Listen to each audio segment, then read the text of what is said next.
আসসালামু আলাইকুম। ইনশাআল্লাহ আশা করি সবাই ভালো আছেন। আলহামদুলিল্লাহ আমিও ভালো আছি। যে যেখান থেকে আমার ভিডিওটি দেখছেন সবাইকে অসংখ্য ধন্যবাদ ও সর্বতি ভালোবাসা রইল।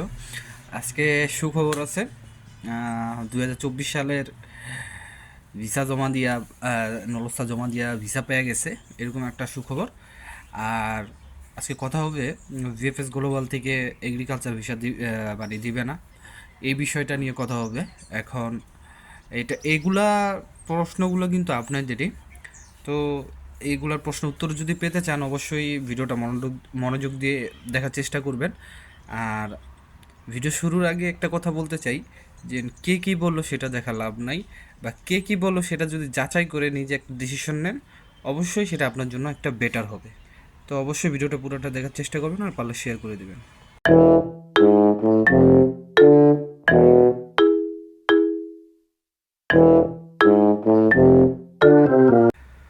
তো সব কিছুর জন্য আলহামদুলিল্লাহ। হ্যাঁ, প্রথমে যে কথাটা বলতে চাই, আমি ভিসার খবরটা পরে দিতেছি। 2024 সালের নলস্তা জমা দিয়ে যে ভিসা পাইতেছে এইটার খবরটা আমি ভিডিও শেষে দিতেছি। আগে আমি প্রথমে যে কথাটা বলতে চাই সেটা হচ্ছে আমাকে একজন মেসেজ করা হয়েছে, বা আমাকে হোয়াটসঅ্যাপে একজনে নক দিয়েছিলেন যে আপনার ভিএফএস গ্লোবালে বা ইতালি অ্যাম্বাসিতে যে পুরানো যে ফাইলগুলি আছে সেই ফাইলের ভিতরে আপনার সিজনাল বলতে এগ্রিকালচার যেটা আমরা আমরা বুঝি। আমি একটা কথা আপনাদের বলি, এই যে আমরা যে এগ্রিকালচার বলি, এগ্রিকালচার বলতে কিন্তু কোনো ভিসা হয় না, ঠিক আছে? যেমন আমি আপনাদেরকে একটা একটা জিনিস বুঝাই, এটা হচ্ছে একটা সিজনাল ভিসা। এটা একটা সিজনাল ভিসা। এটা হচ্ছে সিজনাল বলি কি আমরা, এটা ইংলিশে বলি সিজনাল। আর ইতালিতে হলো ইটালিয়ান ভাষায় হলো স্তাজনালে, ঠিক আছে? আর আপনার এই বিষয়ে আমি একটা ভালো একটা ইনফরমেশন আপনাদেরকে দিই।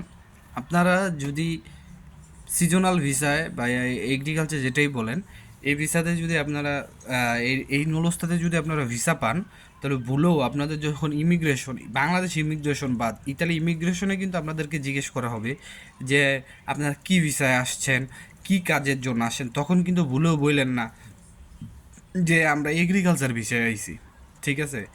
আপনার কিন্তু এগ্রিকালচার ভিসা না, তাই আপনাদের জরুরি যে আপনারা যখনই নলস্তা জমা দেওয়ার পরে ভিসা পাবেন, বা আপনারা যখনই নলস্তা পাবেন আপনারা অবশ্যই তাদের মাধ্যমে জিজ্ঞেস করে নেবেন যে এই ভিসাটা আপনার কোন কাজের ক্ষেত্রে মালিক জমা দিয়েছিল এবং কোন কাজের ক্ষেত্রে উঠছে। নাহলে সেই ক্ষেত্রে কিন্তু ইমিগ্রেশন এমন একটা জায়গা, আপনি আপনার কোনো ভুল ত্রুটি হলে তারা আপনাকে ডিভোর্ট করে দিতে পারে, ঠিক আছে? যেরকমটা আমাদের সময় হয়েছিল, আমরা যখন আসছিলাম তখন কিন্তু আমরাও জানতাম যে এটা হচ্ছে এগ্রিকালচার, এত কিছু তো জানতাম না। এই দেশে আসার পর জানছি না, কিন্তু বাট এই দেশে আসার পরে কিন্তু জানছি সিজনাল। যেরকমটা এরকম একটা ভুল আমার সাথে, আমার যদি পিছনের ভিডিওগুলো আপনারা দেখেন, আমার পিছনের ভিডিওতে একটা ছেলে ছিল যে এই ভুলটা করছিল, ঠিক আছে? তো যাই হোক, এইটা যদি আপনারা কেউ পেয়ে থাকেন অবশ্যই আপনারা বলবেন যে জোনালে বা সিজনাল। যেহেতু আপনি যখন আসবেন তখন অবশ্যই আপনাকে ইমিগ্রেশন ইংলিশে প্রশ্ন করবে, কারণ তারা আপনাদের ভিসা দেখলে বুঝতে পারবে যে আপনি নতুন আসতেছেন। তো সেই ক্ষেত্রে আপনার কিন্তু সমস্যা হওয়ার কথা না। তো যাই হোক, মেন কথায় আসি যে ভিএফএস গ্লোবাল বা ইতালি এম্বাসি থেকে আপনার সিজনাল অথবা এগ্রিকালচারের নলস্তার ভিসা আর দিবে না, এটা দেওয়া বন্ধ রাখছে। এই প্রশ্নটা যিনি আমারে করছেন, আমি আপনারে একটা কথাই বলি, যে আপনারে বলছে সে আপনার সাথে ফাওয়াল আপ করছে। আশা করি বুঝতে পারছেন, সে আপনার ভিতরে হইলো আতঙ্ক ছড়ানোর লেগা এই কথা কইছে, ঠিক আছে? ভিসা স্পন্সর বলেন, সিজনাল বলেন, নন সিজনাল বলেন, ডোমেস্টিক বলেন, যেটাই আছে সবগুলোই পাইতেছে। ফ্যামিলি ভিসা সব সব ধরনের ক্যাটাগরি পাইতেছে, তবে ফ্যামিলি ভিসাটা হয়তো একটু বেশি পাইতেছে। কোনো ভিএফএস গ্লোবালে কম পাচ্ছে, কোনো ভিএফএস গ্লোবালে বেশি পাচ্ছে, কারণ সব ভিএফএস গ্লোবালে তো আর একরকম কাগজ প্রতিদিন জমা হয় নাই, তাই না? তো আপনারা যারাই সিজনাল ভিসায় আছেন আপনারা চিন্তা করার কোনো কারণ নাই। তবে একটা ব্যাপার এখানে থেকে যায় যে যারা অনেক আগে জমা দিয়েছেন সিজনালে, হয়তো তাদের কোনো একটা মানে একটুখানি প্রবলেম হতে পারে, আমি যেটা মনে করি। কারণ নুলস্তার একটা ব্যাপার স্যাপার আছে। যাই হোক, ভয় পাওয়ার কোনো কারণ নাই, যদি নুলস্তা ঠিক থাকে অবশ্যই ভিসা পাবে।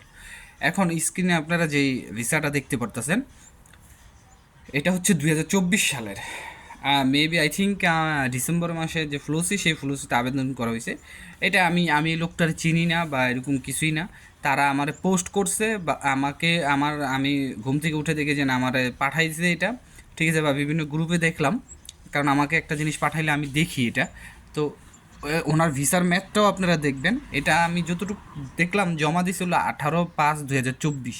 আচ্ছা, 18/5/2024 জমা দিছে মানে হয়তো এটা ডিসেম্বর মাসের অথবা 27শে মার্চের নলস্তা আইসা আপনার 24 সালেও উঠতে পারে। ঠিক আছে, যাই হোক, জমা দিছে আপনার, সরি, 18/5/24 জমা দিছে, কিন্তু পেয়ে গেছে।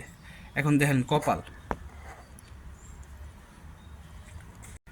তো আপনারা দেখছেন বিগত পিছনে কিন্তু অনেকেই বলছে যে আপনার নতুন নলস্তার ভিসা হবে না। আপনার আমাদের যে সদ্য বড় ভাই কাজী কাউসার ভাই আছে, যিনি অনেকদিন ধরে ভিডিওতে আছে বা আপনার ব্লগিং করে, তিনিও বলছে যে ভিসা হবে না। আর অনেকেই অনেক কথা বলছে, বাট আমি কখনো আপনাদেরকে এতটুক বলি নাই যে ভিসা বাতিল করে দেওয়া হবে বা কিছু হবে। তো আপনি হিসাব করেন, যদি 18/5/24 জমা দিয়ে থাকে, আজকে হচ্ছে কয় তারিখ? আজকে হচ্ছে 2 তারিখ না?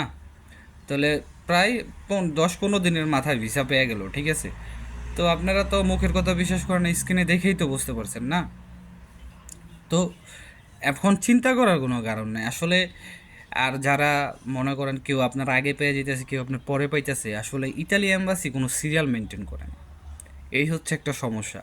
আপনারা যেন বলেন সিরিয়াল এরা আগে পায় কেন, এরা পরে পায় কেন, সিরিয়ালটা যদি তারা মেনটেন করে চলতো তাহলে অবশ্যই আপনারা ঠিকভাবে পাইতেন।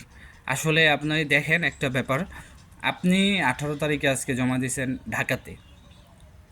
ঠিক আছে, ঢাকাতে ধরেন 500 ফাইল জমা দিয়েছে 18 তারিখে। সিলেট থেকে আইসে ধরেন 18 তারিখে 100 ফাইল।